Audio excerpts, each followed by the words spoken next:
He's been a constant and reassuring presence on our screens for more than 50 years. On News Round. Hello again. There's been a big new oil find under the North Sea. And then on Swap Shop. And he's been all around the UK exploring the great outdoors for Countryfile. I've sketched and painted lots of people over the years, but I can't think of many as legendary as John Craven. But first, I must meet the man and find out where his love for the countryside comes from. Hello, Banshee. Wow, hello, John. Lovely to meet you. Lovely to meet you too. Now, this is a first for me. Never had my portrait done before. Well, there's always a first time. John suggested we meet in the grounds of Broughton Castle in Oxfordshire, which will be the backdrop to my portrait. What's special about this place? It's one of my very favourite views. I'm lucky to have this place, Broughton Castle, more or less just around the corner from where I live, and I come here a lot. But John's love of the countryside began 200 miles away from here. I was born in Yorkshire. I was brought up in the suburbs of Leeds. But when I passed my 11 plus, I was given a bike. Right. And me and my mates then used to pedal off into Lower Wharfdale. We used to camp. Yeah. We used to go climbing on the rocks. And it really, really made me realise how beautiful our British countryside is.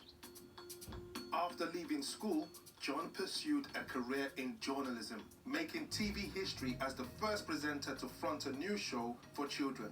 It was a huge privilege because it was the first time in the world that anybody had done a news bulletin for children. Luckily for me, Jonathan Dimbleby said he was too busy to do it. Oh. So thank you, Jonathan, because I was the second choice, really. Some 3,000 editions of News Round later, John was ready for a new challenge, Countryfile.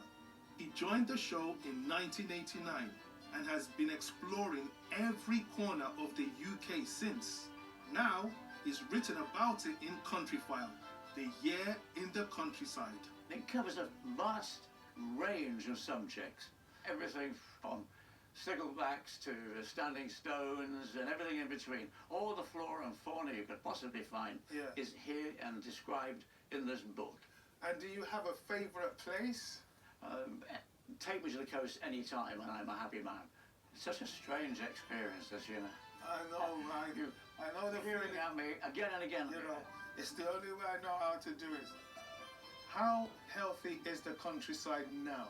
This is one of the most nature-depleted countries in the world.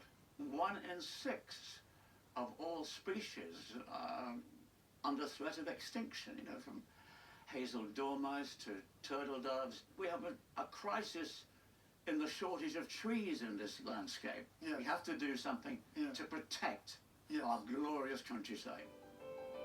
As I put the final touches to John's portrait, I want to know whether he thinks of himself as the living legend we've come to see him as.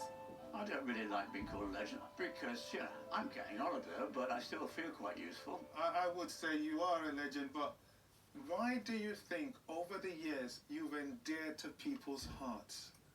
I think it's because I'm regarded as a kind of familiar, almost a friend.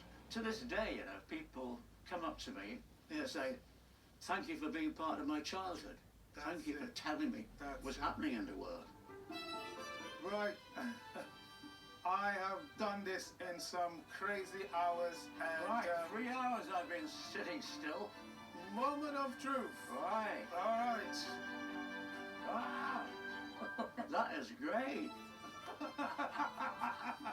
Well, you did a brilliant job. Oh, thank you very much. Thank you too. Thank you. Do I get to keep it now? You do get to keep it. Okay. Oh, if you don't